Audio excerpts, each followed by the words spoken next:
Welcome to AV news. ముందుగా headlines. Siddipet, Karimnagar, Hanumakonda జిల్లా కలెక్టర్లు అధికారులతో మంత్రి పొన్నం ప్రభాకర్ సమీక్ష. హుస్నాబాద్ నియోజకవర్గాన్ని రోల్ మోడల్ గా తీర్చిదిద్దేందుకు ప్రణాళికలు రూపొందించాలని అధికారులకు ఆదేశారు.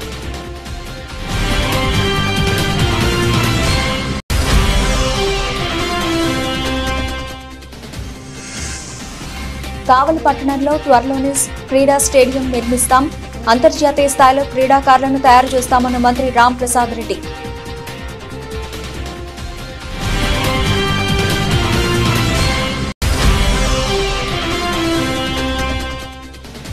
పర్యాటక రంగం అభివృద్ధితో పాటు నిరుద్యోగ యువతకు ఉపాధి కల్పించే దిశగా పర్యాటక రంగాన్ని అభివృద్ధి చేస్తాం స్పష్టం చేసిన రాష్ట్ర మంత్రులు జూపల్లి కృష్ణారావు, దామోదర్ రాజనరసింహ.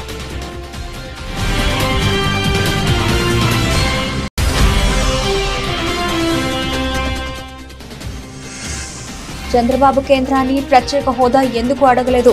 చంద్రబాబును నిలదీసిన వైఎస్ఆర్సీపీ మాజీ ఎమ్మెల్యే సుధాకర్ బాబు.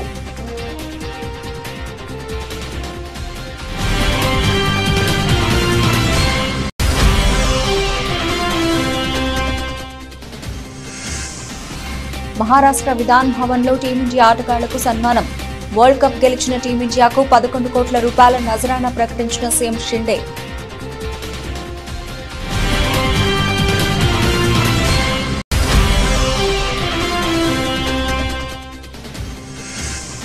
ప్రియురాలు లావణ్య ఆరోపణలపై స్పందించిన రాజ్ తరుణ్. ఆ అమ్మాయిని తాను మోసం చేశాననడంలో నిజం లేదని వివరణ.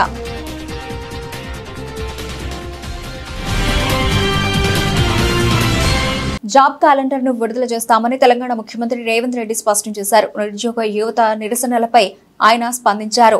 వారి ఆందోళనలు, డిమాండ్లపై చర్చించారు. పార్టీకి చెందిన విద్యార్థి, యువజన నేతలు, అధికారులతో ఆయన చర్చలు జరిపారు. ఈ సందర్భంగా మాట్లాడుతూ ఉద్యోగాల భర్తీపై ప్రభుత్వం కృతనిశ్చయంతో ఉందన్నారు. కొన్ని పార్టీలు స్వార్థపూరిత శక్తుల కుట్రలకు నిరుద్యోగులు బలి కావద్దని సూచించారు. అసెంబ్లీ సమావేశాలలో చర్చించిన అనంతరం జాబ్ క్యాలెండర్ ను విడుదల చేస్తామని హామీ ఇచ్చారు. పులులు, శైవ క్షేత్రాలు, జలపాతాలకు నిలయమైన నల్లమల అటవీ ప్రాంతాన్ని దేశ విదేశాల పర్యాటకులను రప్పించే దిశగా నల్లమలలో ఎకో టూరిజం హబ్ గా తీర్చిదిద్దేందుకు తెలంగాణ రాష్ట్ర ప్రభుత్వం ముఖ్యమంత్రి రేవంత్ రెడ్డి ఆధ్వర్యంలో టూరిజాన్ని అభివృద్ధి చేసి రాష్ట్ర ఆర్థిక వనరులను పెంపొందించనున్నట్లు మంత్రులు దామోదర్ రాజనరసింహ, జూపల్లి కృష్ణారావు తెలిపారు. నాగర్ కర్నూలు జిల్లా నల్లమలలో పర్యాటక రంగం అభివృద్ధికై ఉమ్మడి మహబూబ్ నగర్ జిల్లాకు చెందిన ఎమ్మెల్యేలతో కలిసి మంత్రులు జూపల్లి కృష్ణారావు, దామోదర్ రాజనరసింహ నాగర్ కర్నూలు జిల్లా అచ్చంపేట నియోజకవర్గంలోని రంగాపూర్ గ్రామంలోని ఉమామహేశ్వర దేవస్థానాన్ని, నిరంజన్ షావలి దర్గాను దర్శించుకున్నారు. అనంతరం నల్లమల అటవీ ప్రాంతంలోని వౌరాపూర్ పెంట వరకు జంగల్ సఫారీ వాహనంలో మంత్రులు, ఎమ్మెల్యేల అధ్యయన బృందం పర్యటించి నల్లమల అటవీ ప్రాంతంలో పలు పర్యాటక ప్రదేశాలను పరిశీలించారు. అక్కడే పర్యాటక శాఖ మంత్రి జూపల్లి కృష్ణారావు మాట్లాడుతూ నల్లమల అటవీ ప్రాంతంలో అందమైన, అత్యంత రమణీయమైన పర్యాటక వనరులు ఉన్నాయని, దేశ విదేశాల పర్యాటకులను నల్లమల ప్రాంతంలో సందర్శించే విధంగా తెలంగాణ ప్రభుత్వం రాష్ట్ర ముఖ్యమంత్రి రేవంత్ రెడ్డి ఆధ్వర్యంలో పర్యాటక రంగాన్ని అభివృద్ధి చేసి నల్లమల ప్రాంతం ప్రపంచ దేశాల పర్యాటకులకు తెలిసే విధంగా తీర్చిదిద్దనున్నట్లు మంత్రి జూపల్లి కృష్ణారావు తెలిపారు. టూరిజం జిల్లా కలెక్టర్ గారు, జిల్లా ఎస్పీ గారు, టోటల్ టూరిజం యంత్రాంగం కూడా ఇక్కడ రావడం జరిగింది. అంటే తెలంగాణ రాష్ట్రంలో అద్భుతమైనటువంటి పర్యాటక ప్రదేశాలు, అందులో ఈ నల్లమల్ల ఫారెస్ట్ కూడా ప్రముఖమైంది. ఎన్నో అవకాశాలు ఉన్నా కూడా ఇప్పటికి కూడా పర్యాటకులను రప్పించే దాంట్లో గత ప్రభుత్వాలు కూడా విఫలమైనవి. ఈనాడు గౌరవ ముఖ్యమంత్రి రేవంత్ రెడ్డి గారి నాయకత్వంలో ఈ టూరిజంను కూడా ఒక ఇండస్ట్రీ కింద, ఎందుకంటే టూరిజం ప్రమోషన్ ద్వారా నిరుద్యోగ యువతకు ఉద్యోగాలు కల్పించడం, ఉపాధి అవకాశాలు కల్పించడం, రాష్ట్రానికి సంబంధించి రాష్ట్ర ఆదాయం కూడా పెంపొందే అవకాశం. ఈనాడు ప్రపంచంలో ఏమీ వనరులు, ఏమీ వసతులు, టూరిజం ప్రాంతాలు, అట్రాక్టివ్ ప్లేస్ లేకుండా కూడా ప్రపంచ స్థాయి టూరిస్టులు ఆకర్షిస్తాము. అన్నీ ఉన్నటువంటి మనం దాన్ని మార్కెట్ చేసుకోలేకపోతాము. అందుకనే ఈనాడు ఈ అడవులతో ముడిపడి ఉన్నటువంటి ప్రకృతి అందాలు ఎంత గొప్పగా ఉన్నాయి చూడండి. ఇక్కడ మాకు కనపడతా ఉంది అసలు view point, Farahabad view point అంటే ఎక్కడ లేదు ఇటువంటి ప్రాంతాలు. రావడము, ఇక్కడ ప్రకృతిని తిలకించడము, ఈ ఫారెస్ట్ ప్రాంతాన్ని, అటవీ ప్రాంతాన్ని పర్యాటక కేంద్రంగా తీర్చిదిద్దాలి.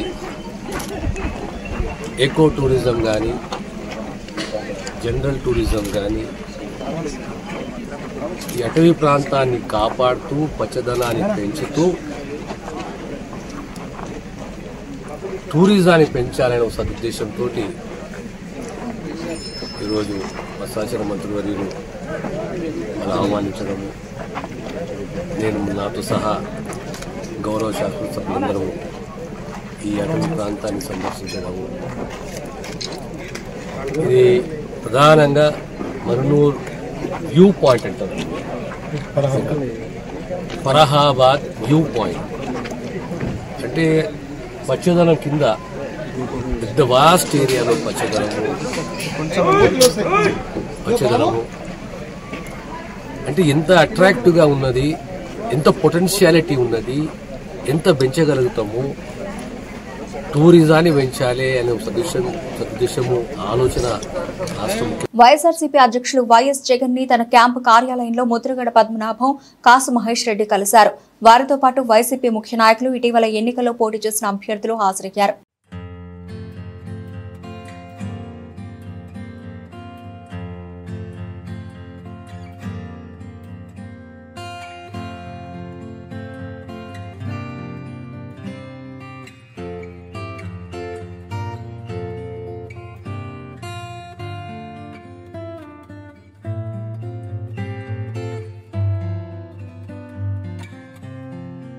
హుస్నాబాద్ నియోజకవర్గాన్ని అన్ని రంగాల్లో రోల్ మోడల్ గా తీర్చిదిద్దేందుకు అవసరమైన ప్రణాళికలను రూపొందించాలని మంత్రి పొన్నం ప్రభాకర్ అధికారులను ఆదేశించారు. సిద్దిపేట జిల్లా హుస్నాబాద్ ఐఓసీ కార్యాలయంలో హుస్నాబాద్ నియోజకవర్గ అభివృద్ధిపై నియోజకవర్గ పరిధిలోని సిద్దిపేట, కరీంనగర్, హనుమకొండ జిల్లా కలెక్టర్లు, అధికారులతో మంత్రి పొన్నం ప్రభాకర్ సమీక్షా సమావేశం నిర్వహించారు. ఈ సమీక్షా సమావేశంలో హుస్నాబాద్ నియోజకవర్గ అభివృద్ధిపై సుదీర్ఘంగా చర్చించారు. నియోజకవర్గంలోని గౌరవెల్లి ప్రాజెక్టు పూర్తి చేయడం, ఇరిగేషన్, రోడ్లు, మిషన్ భగీరథ, విద్య, వైద్యం, వ్యవసాయం తదితర అంశాలపై సమీక్షించారు. శాసనసభ్యుడిగా కళ్ళు చెవులు అంతా మీరే.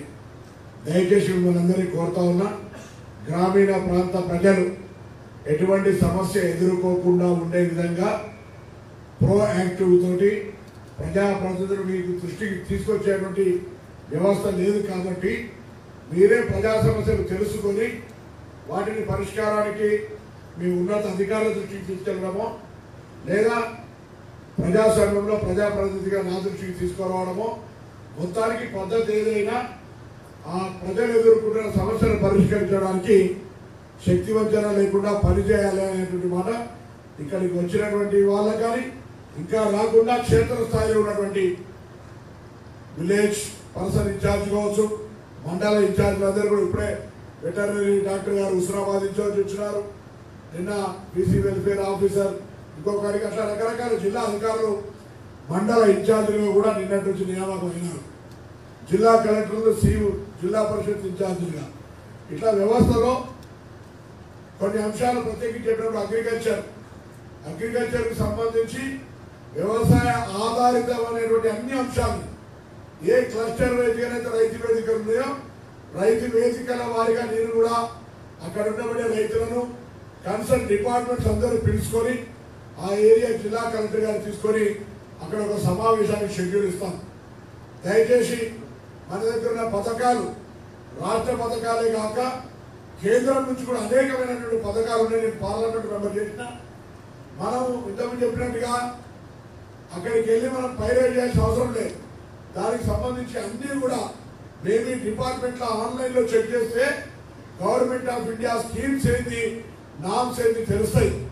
దయచేసి ఆ విషయంలో మీరు ప్రోయాక్టివ్ అయి హ్యాండ్లూమ్స్ టెక్స్టైల్ కావచ్చు, అగ్రికల్చర్ కావచ్చు, ఎనిమల్ హస్బెండరీ కావచ్చు, బీసీ వెల్ఫేర్ కావచ్చు, లేదా ఇతరత్ర అన్ని రకాల స్కీమ్స్ కు ఫెడరల్ సిస్టమ్ లో సెంట్రల్ అండ్ స్టేట్ కలిసి ఉన్నాయి. త్వరలోనే కావలి పట్టణంలో సకల వసతులతో క్రీడా స్టేడియం నిర్మిస్తామని క్రీడా మరియు రవాణా శాఖ మంత్రి రాంప్రసాద్ రెడ్డి తెలిపారు. విజయవాడ నుండి రాయచోటికి వెళుతున్న ఆయన కావలి ఎమ్మెల్యే కావ్య కృష్ణారెడ్డి ఆహ్వానం మేరకు కావలిలోని ఎమ్మెల్యే నివాసానికి విచ్చేశారు. అనంతరం కావలి నియోజకవర్గంలోని పలు సమస్యలను మంత్రి దృష్టికి ఎమ్మెల్యే తీసుకుని వెళ్లారు. కావలి నియోజకవర్గ అభివృద్ధికి సహకరించాలని కోరారు. అభివృద్ధికి తప్పక సహకరిస్తానని మంత్రి హామీ ఇచ్చారు. అనంతరం దశాబ్దాల కాలంగా క్రీడాకారులకు నిరుపయోగంగా మారిన క్రీడా మైదానాన్ని ఎమ్మెల్యేతో కలిసి మంత్రి పరిశీలించారు. ఈ సందర్భంగా మంత్రి రాంప్రసాద్ రెడ్డి మాట్లాడుతూ కూటమి ప్రభుత్వంలో ప్రతిరోజు సంక్రాంతి పండుగలా ఉంటుందని తెలిపారు. కావలిలో మంచి స్టేడియం నిర్మాణానికి సహకారం అందిస్తానని అన్నారు.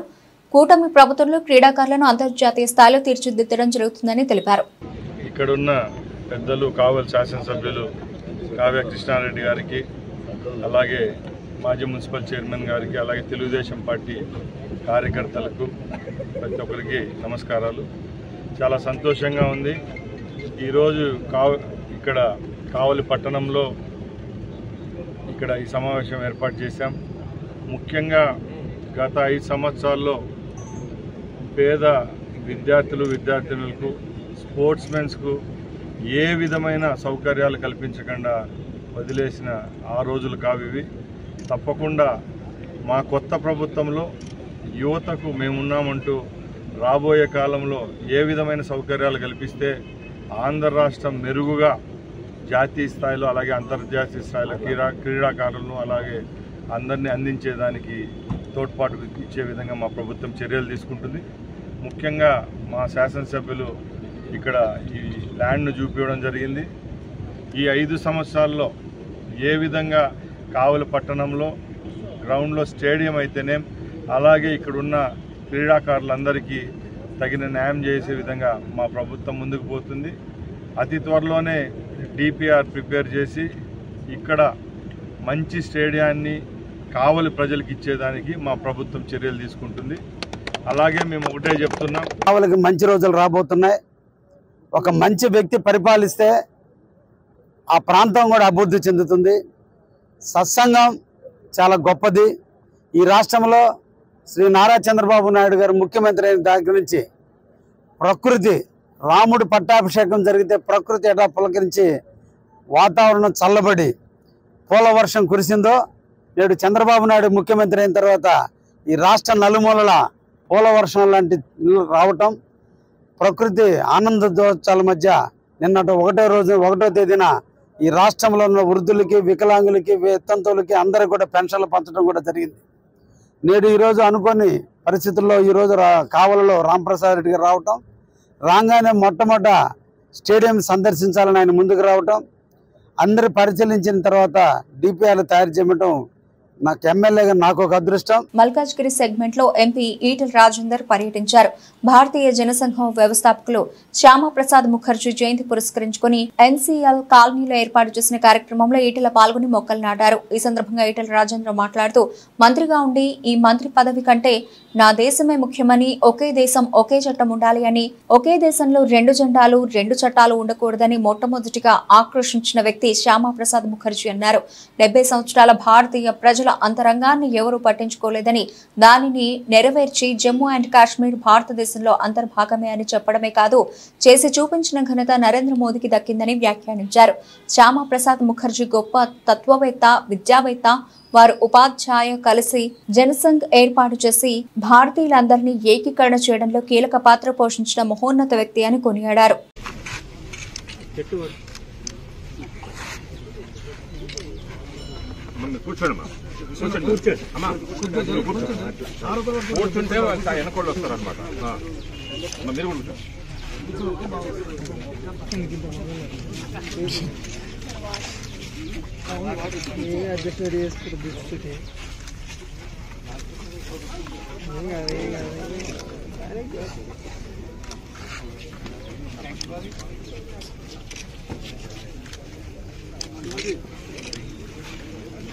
చంద్రబాబు ఢిల్లీ పర్యటనకు సంబంధించిన ప్రెస్ మీట్ లో ఆత్మస్తుతి పరనింద కనిపించిందని వైఎస్ఆర్ కాంగ్రెస్ పార్టీ మాజీ ఎమ్మెల్యే పీజేఆర్ సుధాకర్ బాబు ఎద్దేవా చేశారు.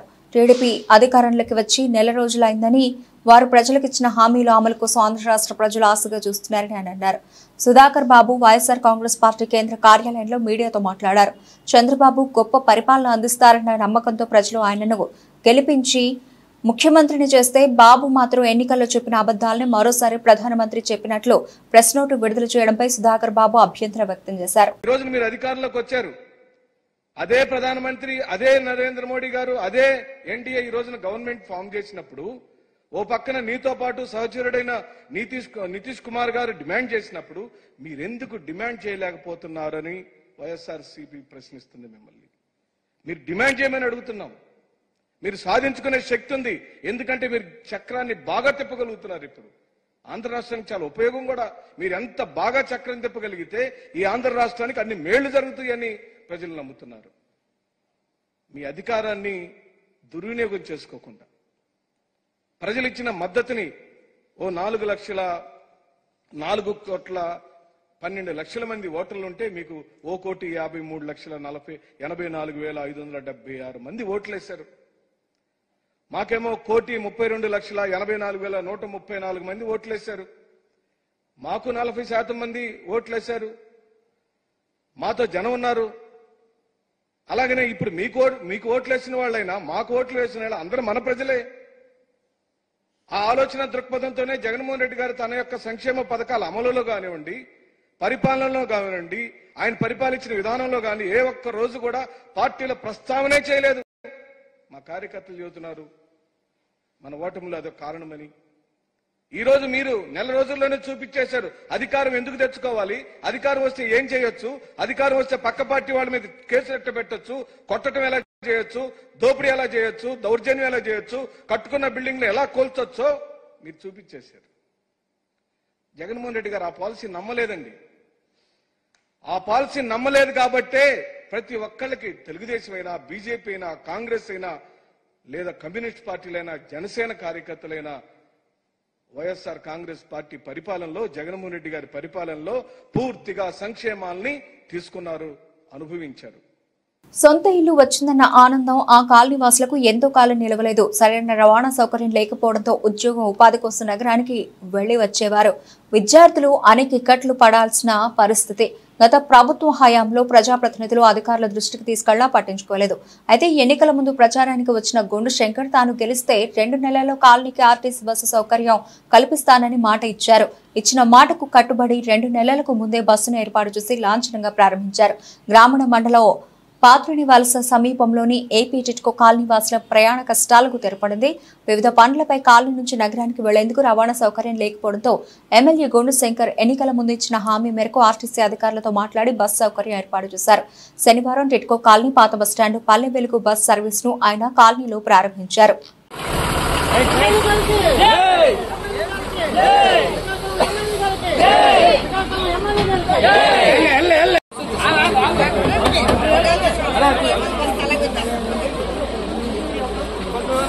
శ్రీకాకుళం నియోజకవర్గంలో ఇక్కడ పాత్రుల దగ్గర ఉన్న టిట్కో ఇల్లు దాదాపు 500 మంది ఇక్కడ ఆక్యుపేషన్లోకి వచ్చారు. అయితే వీరికి మౌలిక వసతులు కానీ, ట్రాన్స్పోర్టేషన్ కానీ చాలా ఇబ్బందులు పడుతున్నారని తెలిసింది. ఎలక్షన్ ముందు నాకు అడగడం జరిగింది. అయితే వీళ్ళకి రవాణా సౌకర్యార్థం ఆర్టీసీ బస్సు వచ్చే విధంగా మేము ప్రయత్నిస్తామని చెప్పడం జరిగింది. ఈ సందర్భంగా నేను రాష్ట్ర మంత్రివర్యులు అచ్చెన్నాయుడు గారి దృష్టికి, అలాగే కేంద్ర మంత్రివర్యులు రామ్మోహన్ నాయుడు గారి దృష్టికి కూడా నేను పెట్టడం జరిగింది. తరువాత ఆర్టీసీ ఆర్ఎంఓ గారు, అలాగే డిఎం గారు అందరితో మీటింగ్ పెట్టి వారికి నేను నిర్ణయించుకున్న వెంటనే తక్షణమే వారు వచ్చి దీన్ని మొత్తం ఈ ఇన్స్పెక్షన్ చేసి ఈ రూట్ని వెంటనే అప్రూవల్ చేసి ఈరోజు బస్సు కూడా ఈ టిడ్కో కాలనీ నుండి ప్రారంభించినందుకు ముందుగా ఆర్టీసీ అధికారులందరికీ కూడా, శ్రీకాకుళం ఆర్టీసీ డిపో మేనేజర్ గారు మల్లికార్జునరావు గారికి, ఆర్ఎంఓ గారికి అందరూ కూడా పేరు పేరున నా హృదయపూర్వక ధన్యవాదాలు. అలాగే అచ్చెన్నాయుడు గారికి, రామ్మోహన్ నాయుడు గారికి కూడా ప్రత్యేకమైన అభినందనలు, ధన్యవాదాలు తెలియజేసుకుంటూ ఈ అవకాశాన్ని ప్రయాణికులందరూ కూడా ఉపయోగించుకొని మళ్ళీ బస్సు సక్రమంగా తిరిగేటట్టు అందరూ సహకరించాలని కూడా కోరుకుంటూ, ఇంకా ఏవైతే మౌలిక వసతులు కల్పన, రేషన్ డిపో కానీ, అలాగే కొన్ని దగ్గరలో స్నేక్స్ అవన్నీ వస్తున్నాయి, అక్కడ జంగిల్ క్లియరెన్స్ లేదన్నారు, వాటి మీద అలాగే వాటర్ కానీ పవర్ కానీ అన్ని విషయాలు ఇక్కడ అంగన్వాడీ సెంటర్ కానీ అలాగే హాస్పిటల్ పిహెచ్ సబ్ సెంటర్ కానీ అలాగే ఏదైనా అన్ని విషయాలు అలాగే ఇక్కడ ఒక సచివాలయం దీనికి ఇక్కడ దగ్గరలో ఉన్న పాత్ర వాళ్ళకి అనుసంధానం చేయడానికి ఇవన్నీ విషయాలు నేను కూలంకషంగా రేపు మంగళవారం కూడా మళ్ళీ మున్సిపల్ కమిషనర్ గారితో మీటింగ్ పెట్టి చర్చించి అన్ని విధాలుగా ఇక్కడ ప్రజలకు ఎటువంటి ఇబ్బంది లేకుండా చేసేటట్టు నేను బాధ్యత తీసుకుంటాను.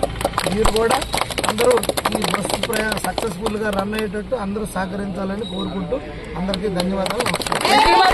మాజీ ముఖ్యమంత్రి జగన్మోహన్ రెడ్డి నెల్లూరు జైల్లో ఉన్న మాజీ శాసనసభ్యులు పిన్నెల్లి రామకృష్ణారెడ్డిని పరామర్శించిన అనంతరం మాట్లాడిన వ్యాఖ్యలపై స్పందించిన మాచర్ల శాసనసభ్యులు జూలకండి బ్రహ్మానందరెడ్డి మీడియా సమావేశం నిర్వహించి మాట్లాడుతూ జగన్తో నీతులు చెప్పించుకునే స్థితిలో మేము లేమని, పాత కేసులన్నీ తిరగతోడతాం, అక్రమాలకు అండగా నిలిచిన వారు విచారణ ఎదుర్కోవాల్సిందే. పులివెందుల ఎమ్మెల్యే దమ్ముంటే మాచర్లకు వస్తే మీ సుద్దపూస ఉంగరాల బ్రదర్స్ గుడుంబ శంకర్లు మాచర్లను చెరబట్టిన అక్రమాలు అన్యాయాలు ఆధారాలతో సహా చూపిస్తానని ఓ వేదిక ఏర్పాటు చేయమంటావా అంటూ మాచర్ల ఎమ్మెల్యే జూలకండి బ్రహ్మారెడ్డి పులివెందుల ఎమ్మెల్యే జగన్మోహన్ రెడ్డికి సవాల్ విసిరారు.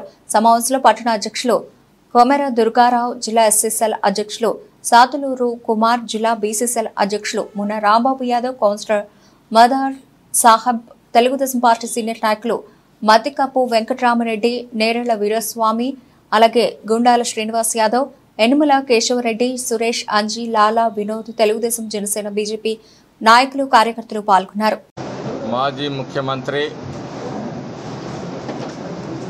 జగన్మోహన్ రెడ్డి గారు తన సహచరుడిగా ఉన్న మాచర్ల మాజీ శాసనసభ్యుడు పిన్నెల్లి రామకృష్ణారెడ్డిని నెల్లూరు జైల్లో పలకరించడానికి ముందుకొచ్చాడు.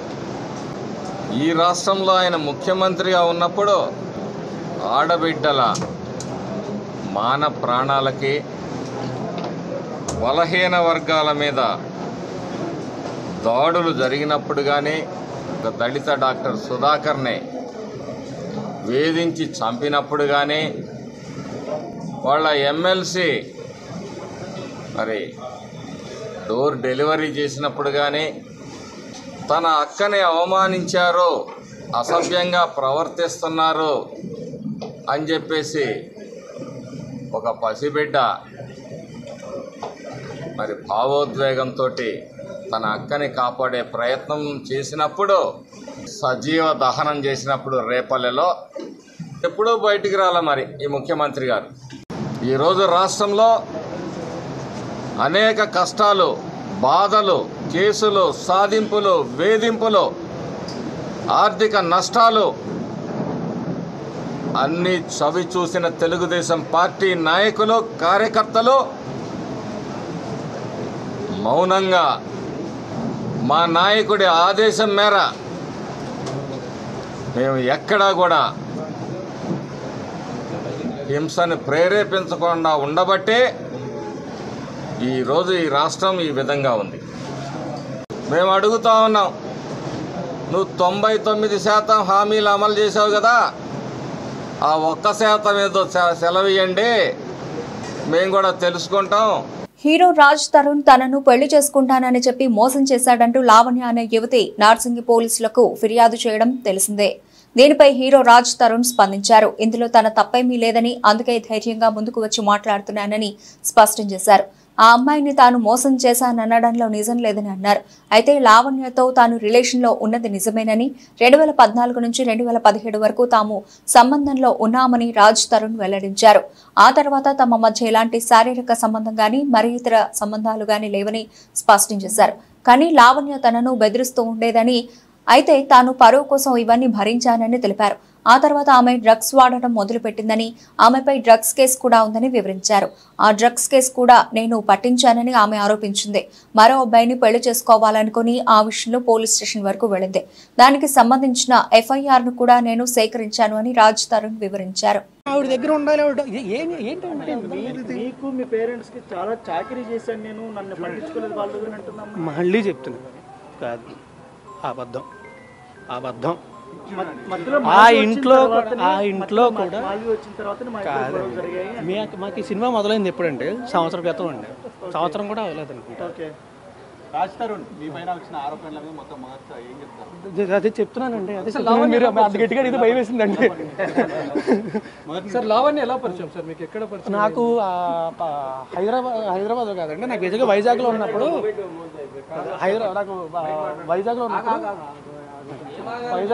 నాకు ఫేస్బుక్లో పరిచయం అండి. హైదరాబాద్ వచ్చింది. సరే సరే వెళ్ళిపోతాం. సో నాకు వైజాగ్లో పరిచయం అండి.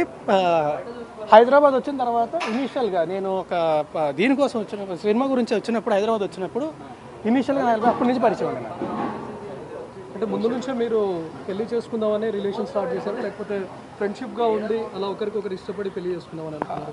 లేదండి, రిలేషన్షిప్ అనేది ఉండేదండి, అప్పట్లో ఉండేదండి, 2-3 ఇయర్స్ అండి. ఆ తర్వాత లేదండి. బట్ నాకు పెళ్లి అనే ఉద్దేశం ఎప్పుడూ లేదు. అవునండి. ఇప్పుడు మీ ఫ్లాట్ లో ఆమె ఉందనేది అవునండి, నిజం అండి. మీరు ఎందుకు ఫ్లాట్ వదిలేశారండి? నేను ఫ్లాట్ వదలలేదండి. ఆమెకి డ్రగ్స్ అలవాటు, ఆమె చుట్టూ ఉండే మనుషులు వీళ్ళందరూ కూడా చాలా చెత్త. అలా అని చెప్పి నేను హైదరాబాద్ వచ్చిన కొత్తలో ఖచ్చితంగా నాకు హెల్ప్ చేసిందండి, గ్రాడ్యుయేట్ ఉంది. రెండోది ఏంటంటే నిజంగా ఇందాక చెప్పినట్టే నా రెప్యుటేషన్ ఎక్కడ పాడవద్దు అని భయంతో మూసుకొని నేనే బయటకు వెళ్ళిపోయానండి. వదులుకోవడానికి సిద్ధంగా లేనండి. అమెరికా వెస్టిండీస్ సంయుక్తంగా నిర్వహించిన T20 వరల్డ్ కప్ టోర్నీలో విజేతగా నిలిచి స్వదేశానికి తిరిగి వచ్చిన టీమిండియాపై ప్రశంసల వర్షం కురుస్తోంది. తాజాగా వరల్డ్ కప్ గెలిచిన టీమిండియా జట్టుకు మహారాష్ట్ర ముఖ్యమంత్రి ఏక్నాథ్ షిండే 11 కోట్ల రూపాయల నజరానా ప్రకటించారు. ముంబైలోని మహారాష్ట్ర మిథాన్ భవన్ లో టీమిండియా ఆటగాళ్లు రోహిత్ శర్మ, సూర్యకుమార్ యాదవ్, యశస్వి జైస్వాల్, శివం దూబెల్ ను మహారాష్ట్ర ప్రభుత్వం ఘనంగా సత్కరించింది. ఈ కార్యక్రమంలో సీఎం ఏక్నాథ్ షిండే టీమిండియాకు నజరానా ప్రకటించారు. కాగా తన ప్రసంగంలో షిండే మాట్లాడుతూ చిరకాల ప్రత్యర్థి పాకిస్తాన్ వరల్డ్ కప్ లో టీమిండియా ఓడించడం తనకెంతో సంతోషం కలిగించిందని అన్నారు. దక్షిణాఫ్రికాతో ఫైనల్లో సూర్యకుమార్ యాదవ్ బౌండరీ లైన్ వద్ద పట్టిన అద్భుత క్యాచ్ గురించి ప్రస్తావించారు. అంతేకాదు మహారాష్ట్ర క్రికెట్ కు చెందిన రాస్ మామ్రే, అరుణ్ కనాడే టీమిండియా సహాయక సిబ్బందిగా తమ పాత్రను విజయవంతంగా నిర్వహించాలని సీఎం షిండే అభినందించారు. స్టాక్ మార్కెట్ తీవ్ర ఆటుపోట్లతో ట్రేడ్ అయినప్పటికీ నిఫ్టీ మాత్రం ఒత్తిడిని తట్టుకుని మరో జీవితకాల రికార్డు స్థాయిలో ముగిసింది. అయితే సెన్సెక్స్ మాత్రం రికార్డు స్థాయిల నుంచి దిగజారి 80,000 పాయింట్ల కన్నా దిగువన క్లోజ్ అయింది. ఇది మార్కెట్లో అనిశ్చిత స్థితిని తెలియజేస్తోంది. వరుసగా 3వ రోజు కూడా లాభపడిన నిఫ్టీ 21.70 పాయింట్ల లాభంతో జీవితకాల గరిష్ట స్థాయి 24,323.85 వద్ద ముగిసింది. నిఫ్టీ షేర్లలో 34 లాభాలతో ముగిశాయి. సెన్సెక్స్ మాత్రం 53.07 పాయింట్లు నష్టపోగా 79,996.60 వద్ద ముగిసింది. వారం మొత్తం మీద సెన్సెక్స్ 963.87 పాయింట్లు, నిఫ్టీ 313.25 పాయింట్లు లాభపడ్డాయి. బీఎస్ఈ స్మాల్ క్యాప్ సూచి 0.70%, మిడ్ క్యాప్ సూచి 0.75% లాభపడ్డాయి. రిలయన్స్ ఇండస్ట్రీస్ షేరు 3% లాభపడి 52 వారాల గరిష్ట స్థాయి 3,197.65 వద్ద ముగిసింది. ఈక్విటీ మార్కెట్లో అత్యంత విలువైనదిగా గుర్తింపు పొందిన ఈ షేరు మార్కెట్ క్యాపిటలైజేషన్ 48,723.54 కోట్ల రూపాయలు లాభపడి 21,51,562.56 కోట్ల రూపాయల వద్ద క్లోజ్ అయింది. బ్రిటన్ ముగించే ముందు హెడ్లైన్స్ మరోసారి. సిద్దిపేట, కరీంనగర్, హనుమకొండ జిల్లా కలెక్టర్లు, అధికారులతో మంత్రి పొన్నం ప్రభాకర్ సమీక్ష. హుస్నాబాద్ నియోజకవర్గాన్ని రోల్ మోడల్ గా తీర్చిదిద్దేందుకు ప్రణాళికలు రూపొందించాలని అధికారులకు ఆదేశారు.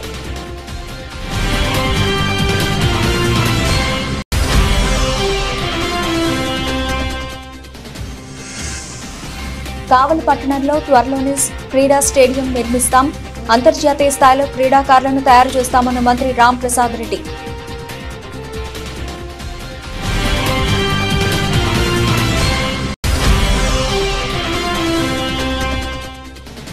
పర్యాటక రంగ అభివృద్ధితో పాటు నిరుద్యోగ యువతకు ఉపాధి కల్పించే దిశగా పర్యాటక రంగాన్ని అభివృద్ధి చేస్తాం స్పష్టం చేసిన రాష్ట్ర మంత్రులు జూపల్లి కృష్ణారావు, దామోదర్ రాజనరసింహ.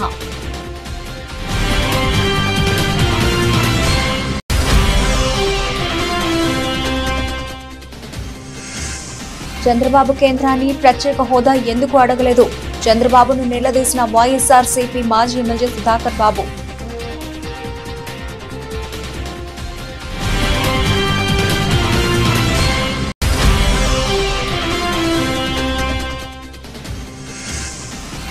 మహారాష్ట్ర విధాన్ భవన్ లో టీమిండియా ఆటగాళ్లకు సన్మానం. వరల్డ్ కప్ గెలిచిన టీమిండియాకు 11 కోట్ల రూపాయల నజరానా ప్రకటించిన సీఎం షిండే.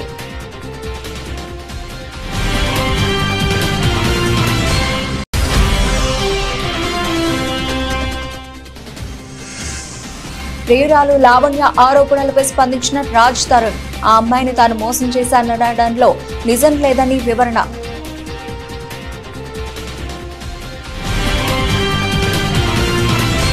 ఇవి ఇప్పటివరకు నవలసిన అప్డేట్స్. మరిన్ని అప్డేట్స్ తో మళ్ళీ కలుద్దాం. అంతవరకు సెలవు. నమస్తే.